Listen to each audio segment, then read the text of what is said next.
So now, in this lecture, the purpose of this lecture is for everyone to understand the fundamental structure of drama. Secondly, to identify the key elements that make up drama. Also, to explore dramatic techniques used by playwrights. The objectives is to help in analyzing plays, like knowing the structure, the elements of drama. This will help you analyze any play you come across or any drama. You'll be able to analyze it. You'll be able to know what makes up this play. Okay. Also, it will enhance your appreciation for theoretical works. When you see theoretical works, you appreciate it more because you have a better understanding of what it's all about. Also, it will be useful for writing and stage dramas.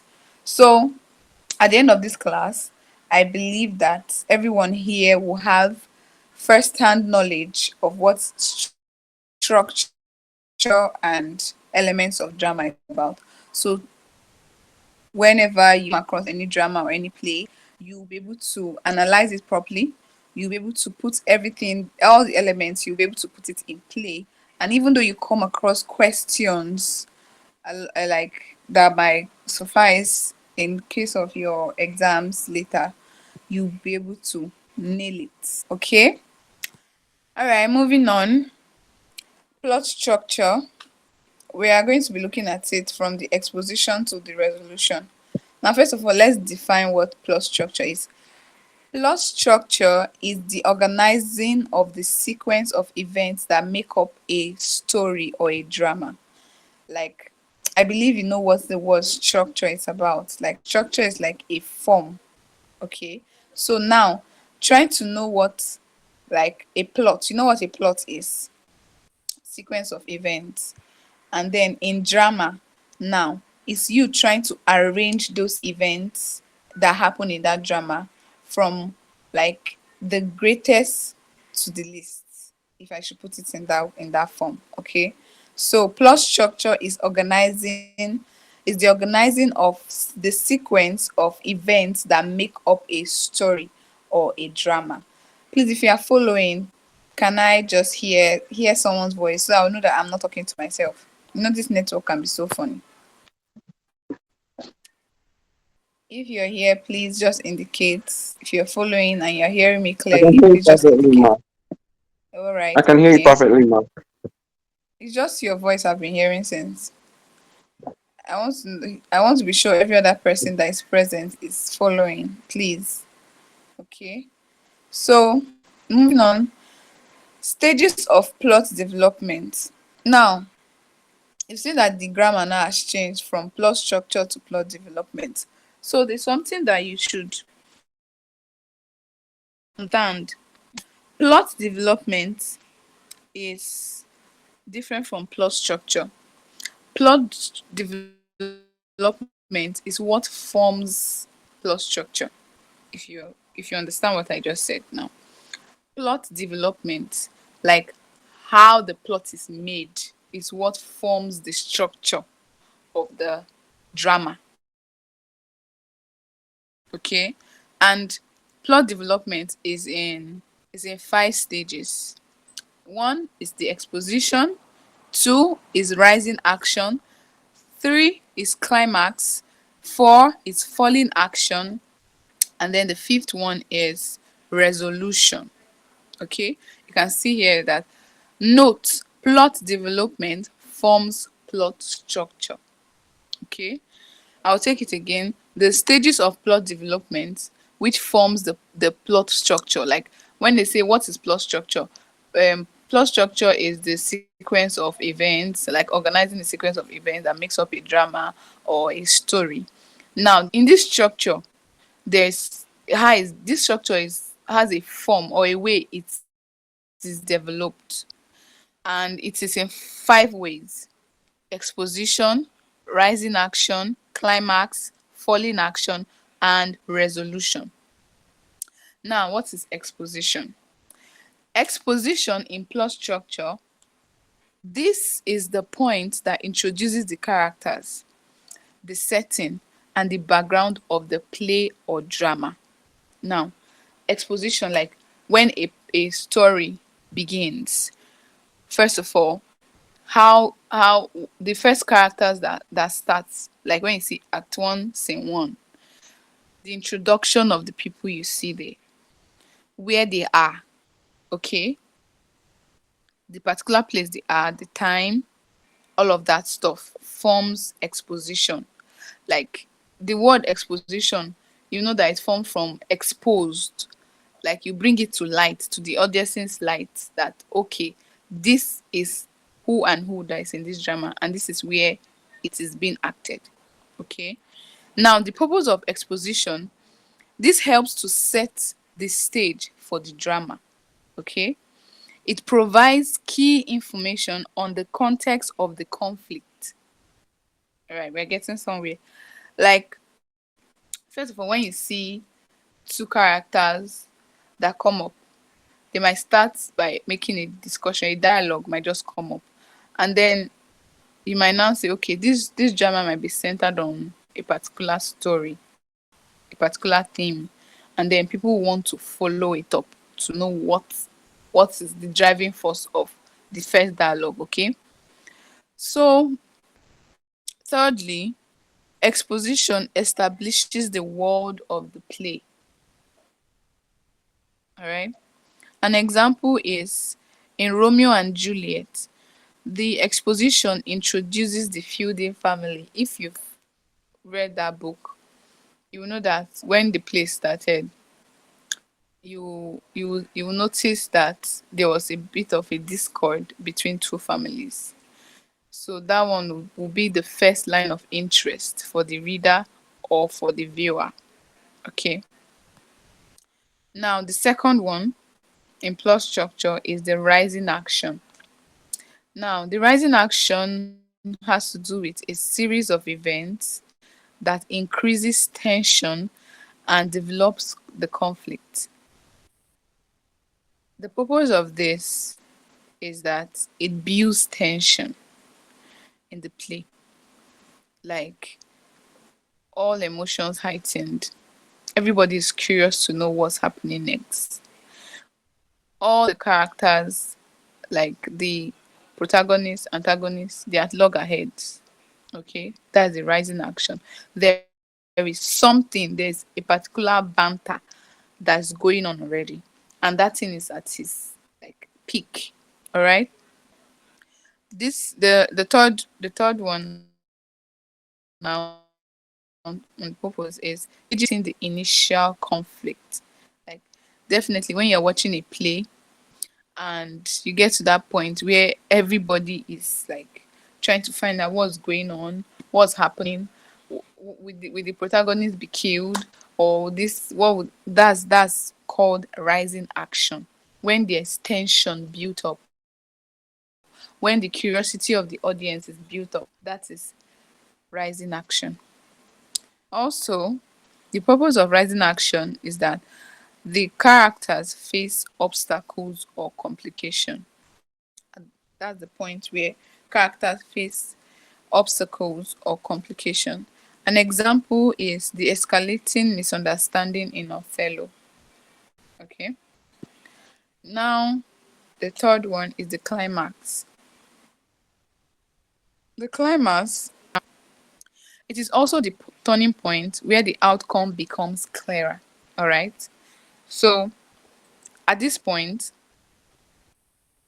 the tension is not really heightened now. There's a bit of what's that? The main cause of the problem is known now by the audience. Okay. So now the purpose for the climax is that the villain has reached his peak and the direction of the plot changes. All right. The climax, turning point, is either for the doom or for the salvation of the protagonist. That's the climax. So another purpose for the climax is the outcome of the conflict is influenced here. Okay. Now, the characteristics of climax. It usually involves a decisive action or realization. It changes the character's destiny.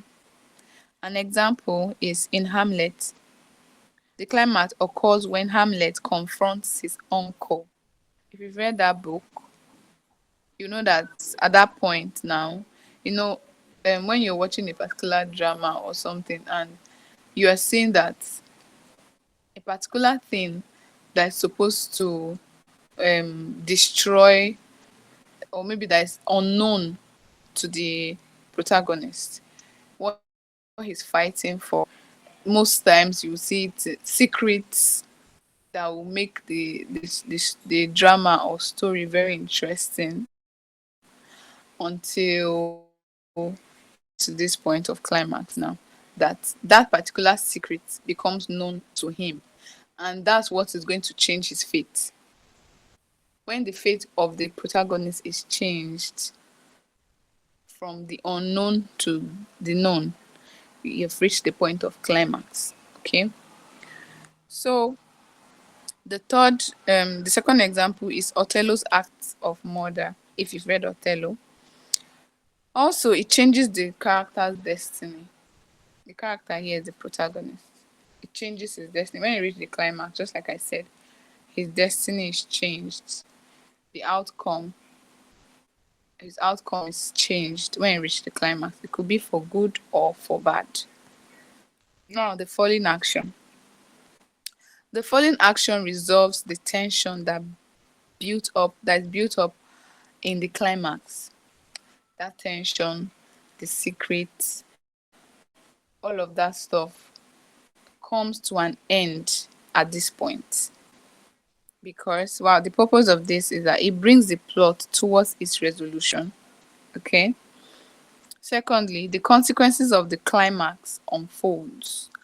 The reason for all the secrets, the reason for all the panic, the reason for all the tension now becomes known. I told you at the climax, it gets from unknown to known.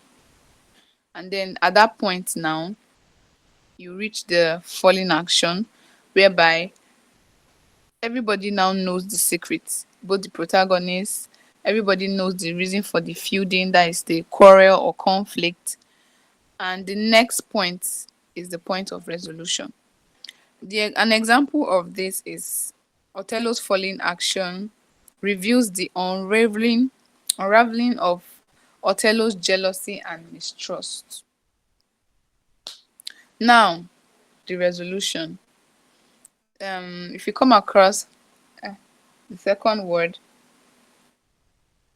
denouement, that's how it's pronounced. Denouement. Denouement also means resolution. Denouement. The resolution ties up the loose ends and resolves the conflict. Like I told you, when you reach the climax, if the fate of the protagonist that changed, if it was for good, all the feuding parties, all the conflicting parties will come to agreement. The secrets and all the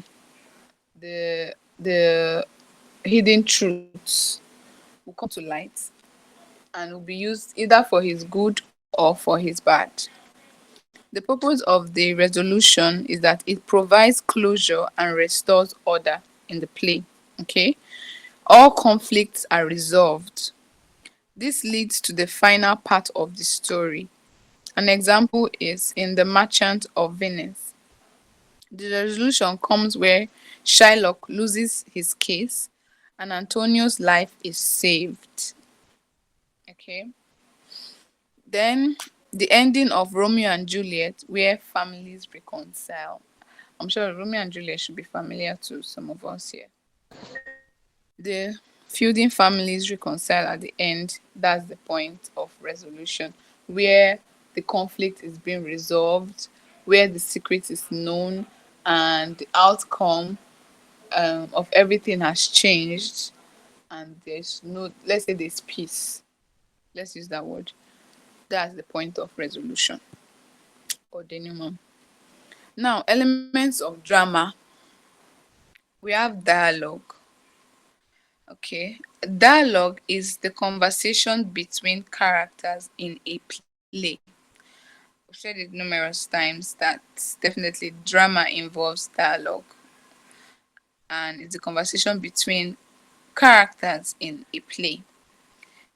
So the purpose of dialogue is it reveals the character relationships, the conflicts, and helps to advance the plot.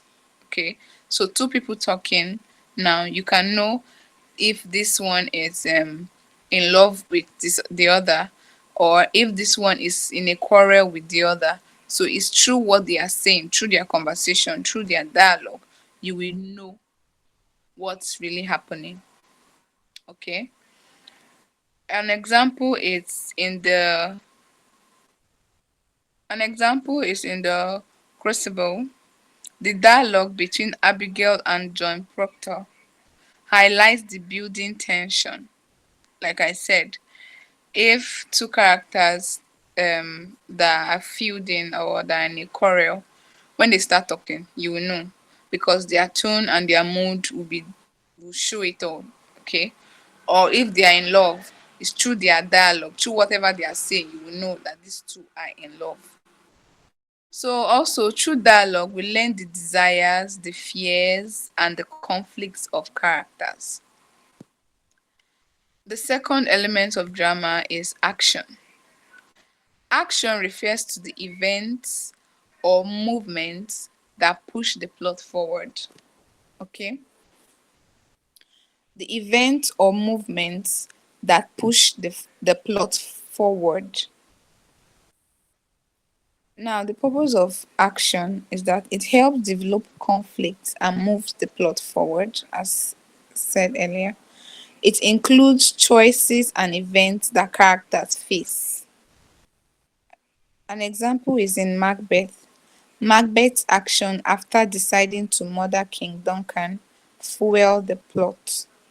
So all the action someone might take, like people feuding, you might decide to take a character might take the action of killing another character, and in in the course of that, maybe in the course of the death of that character now, people might be trying to find out who killed this person, the person's motive, and maybe now they might now pin it on the protagonist.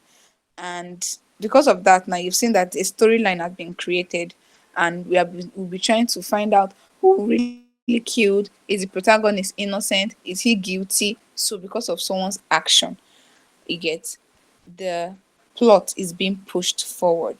Okay, everybody will be trying to, it might be centered, the story now might be centered on one particular action, and this is what will move the plot forward until it gets to the resolution. Okay, now the third element of drama is character. Now character represents the individuals in the play driving the action. All right, now the purpose of the character is that characters create and resolve conflict through their actions. Secondly, protagonists, that's the heroes in the play, and antagonists, which are the villains in the play, and supporting characters all contribute to the drama. So every character you see in the play, whether protagonists, whether antagonists, whether supporting characters, all of them have a role to play in the drama. They all contribute their various actions. Whether they said something just once in it, they all contribute to it. So character is an element of drama. Without the characters, drama cannot happen. Okay, so definitely character is a key element of drama. An example is Hamlet's indecisiveness makes him a complex character whose internal conflict fuels the plot. All right. Now, moving to the next element of drama is theme. Now, theme is the theme in the is the central idea or message explored in the play. All right. Ma, we cannot see it. You're not seeing it. Can you see it now?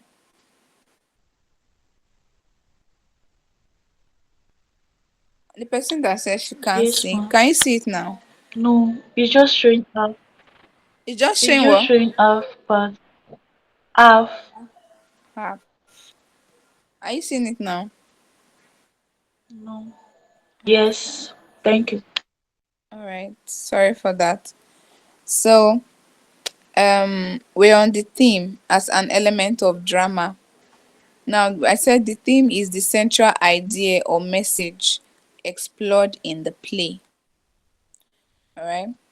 And the purpose of the theme is that the theme helps to convey the deeper meaning and lessons of the drama. The deeper meaning and lessons of the drama. So that's underlying message or idea.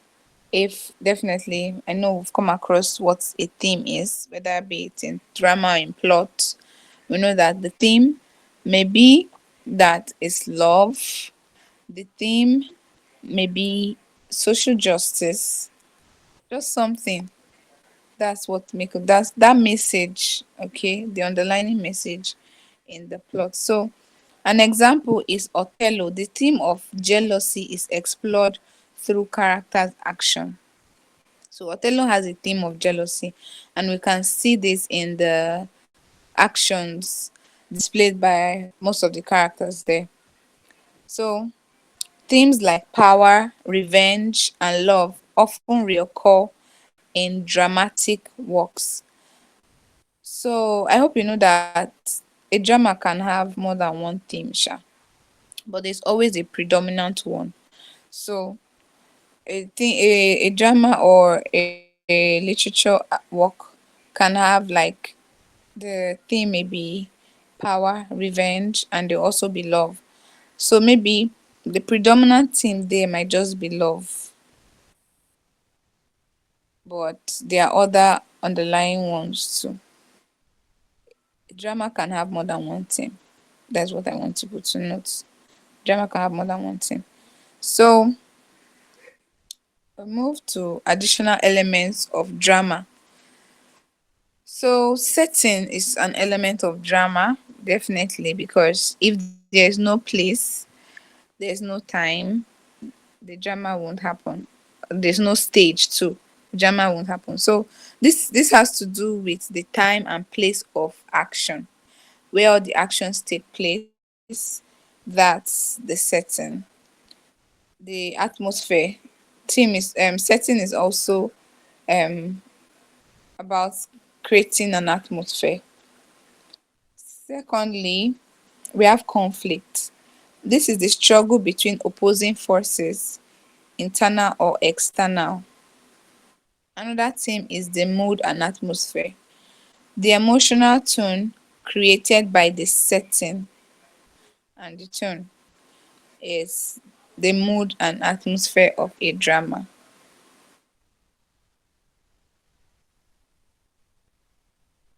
So number five, we have the style and tone as an additional element of drama. So this has to do with the playwright's unique way of expression, the way he chooses to express himself. It may be in a formal way, or informal, or humorous, or tragic way. So you might see that some dramas are tragic comedies, that it's kind of sad but has some comic relief. That's the style of the playwright.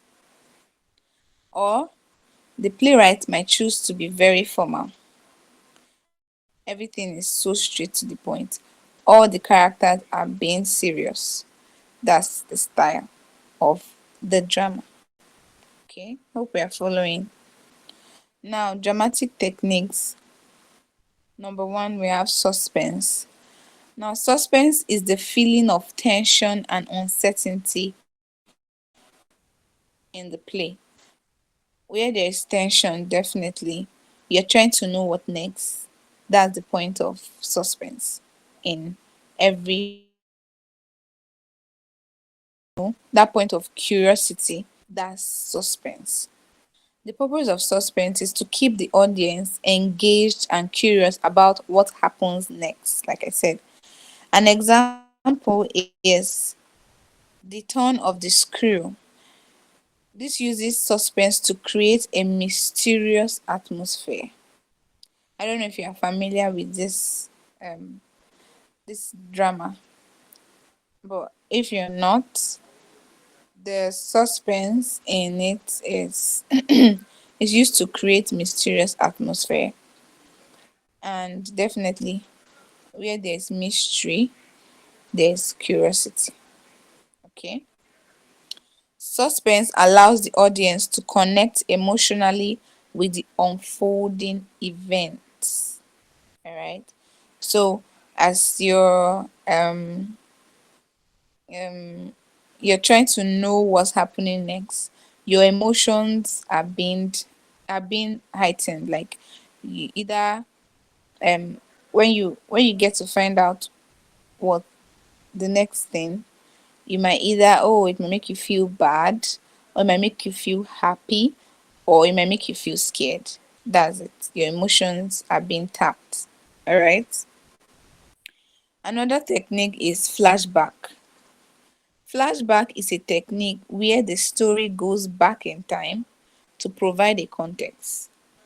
So, flashback, we know, we've heard of flashback, we've seen it in some movies that we've come across.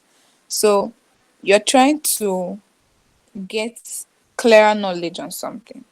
You're trying to make the audience, or yeah, or the people watching, to get a clearer view of why a particular action is taking place now. You have to go back in time to provide that context, to provide that information, so that the audience will be in the know. All right. The purpose is, like I said, it adds depth and context to the plot by revealing past events. All right. Flashback adds depth. It adds depth and context to the plot. It gives, that's to say, it gives you more insight by revealing past events, more insight on the particular um action or the particular scene. So you have more insight about what's happening at that time because past events are revealed. All right. An example is in A Streetcar Named Desire. Blunt's flashback reveals the source of her trauma. Sorry, we're not using, like, I don't know if most of these books are familiar to you guys, but I just hope that maybe when you're reading your own text, recommended text, you can be able to apply what you've learned so far to it. All right. Hope we are following. If we're not saying anything, Yes, it's we're not following. all right. Please indicate though. If there's no if there's no point not get, you can draw my attention to it so I can get back and explain it properly. Okay. All right. So moving on, the flashback often give the audience a fuller understanding of a character's action. So I guess at this point now, everything should be clear about what flashback is. Now, dramatic technique, foreshadowing. Foreshadowing is a technique where hints about future events are given. Now, flashback is taking us to the past. Foreshadowing is taking us into the future, dropping hints of what will happen in the future. All right. Flashback, past, foreshadowing, future. The purpose of foreshadowing is that it builds anticipation and prepares the audience for what's to come. All right. You are you want to know what will happen next. your curiosity is being tapped. Flashback, you want to get clarity about the past. All right. An example of this is in Romeo and Juliet. Foreshadowing hints at the tragic ending. All right. So we already know how it will end for Romeo and Juliet. That's foreshadowing. We already have seen their tragic end at the point of climax. We have seen it. So that's now what the audience will be looking forward to see. So foreshadowing also keeps the audience engaged, wondering how the event will unfold. All right, moving on to the next dramatic technique is irony.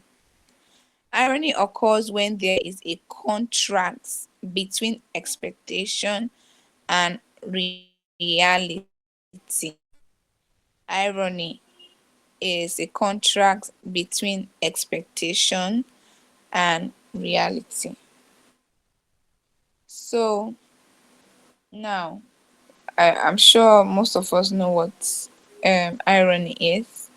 When you're saying something, but the thing you are saying or doing, it's in contradiction of what you really mean. All right. Now the purpose of irony is to create surprise or commentary on human nature. Is to create a surprise or commentary on human nature. An example is in Oedipus Rex. The dramatic irony is used to heighten the impact of Oedipus' fate. Irony adds layers of meaning and engages the audience on a deeper level.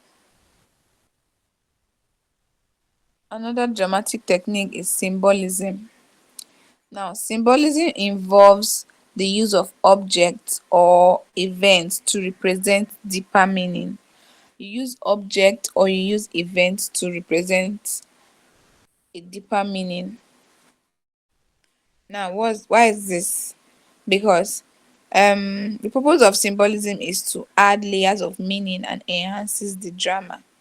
An example is the green light in The Great Gatsby symbolizes the Great Gatsby symbolizes Gatsby's um unattainable dreams. Green light. Also, I told you I think it should be in our second class. Our second class. You could use what do you call it? A crown. You might to talk about, okay, let's say a stool. If you see a stool, maybe in a play, can can um can represent a like a royal stool, that kind of thing now, can represent authority. Okay, because from there a king can make decrees that stands. So it might represent authority. So definitely symbolism is just using objects to make representations. Those representations will give you deeper meaning about the events in a play or drama. Symbols often carry emotion or themic significances that resonates with the audience. I'll take that again. Symbols often carry emotional or themic significance that resonates with the audience. So that means that um, with those symbols, the audience can like have a clearer picture. That's something they will understand firsthand. Okay. Dramatic technique, dialogue techniques. What are dialogue techniques in dramatic techniques? One is the use of monologue. What's monologue? Monologue is a long speech given by one character in a drama. Monologue is a long speech given by one character in a drama. Now note, there is no back and forth banter in the dialogue, and there is no action during monologue. That's the character that is speaking, this one character speaking, does not have any confrontation with anybody. He's saying a lot of things. There is no action, there is no contradiction. It's just him talking. He might be talking to other characters too, but they are not saying anything to him. He's just the only person talking. That's monologue. All right. A long speech given by one character. Now, the use of soliloquy as a dialogue technique. What's soliloquy? This is when a character speaks their thoughts aloud, typically when alone. All right. So definitely it's something that when this is someone is soliloquizing, you're talking to yourself. Though aloud, you're just speaking out your thoughts. That's soliloquizing, talking to yourself, where other characters do not know what you're saying. It's just between you and yourself. That's you soliloquizing. Now, another dialogue technique is the aside. That's how it is, aside. Now, this reveals the inner thoughts of the character. So this aside now, like soliloquy, you are talking to yourself, though it might be audible to you, but it's inaudible to the audience. Or okay, the it's inaudible to other character. But aside here now reveals the thought of a character. Other characters do not know this, but the audience know this. All right. The audience are aware of what this character must have said.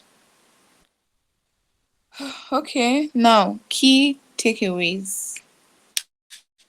Drama has a structured plot, and the structured plot is exposition, rising action, climax, falling action, and resolution.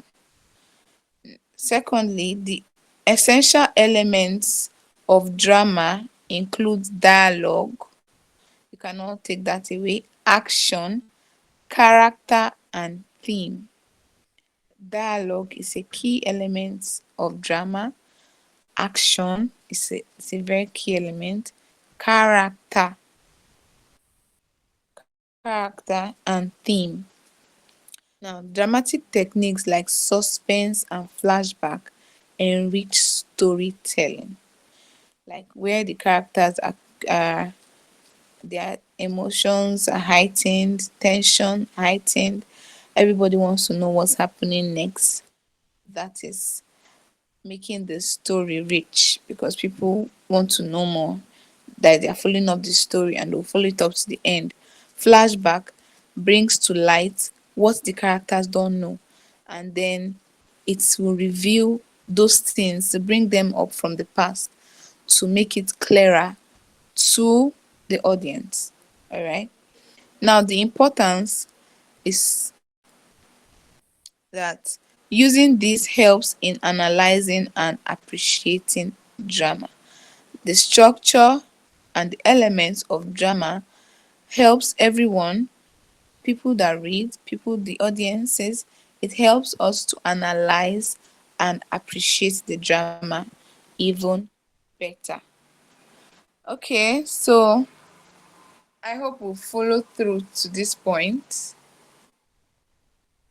Hello, please use your mics. Yes, ma'am. All right, so we've come to the end of the lecture now.